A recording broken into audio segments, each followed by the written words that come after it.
चमक तेरी आंखों के इन तारों में, बरसाने की गलियारों में ओ दीवाना कर दे ऐसा जादू है। तेरी बातें रिझाए मेरे दिल को, फिर भी मैं ना मानूं इन्हें, ना मानूं। तेरी आंखें दिखाए मुझे सपने, पर ना सच्चा जानूं इन्हें।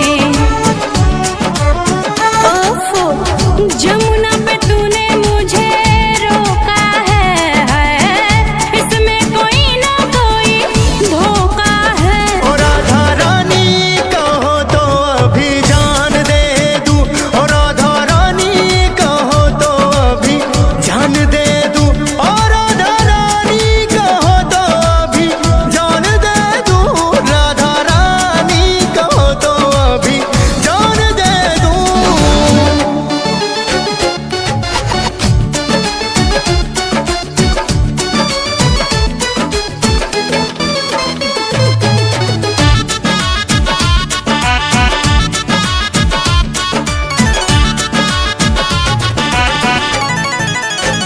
कि अब तक तुमरी समझ में आई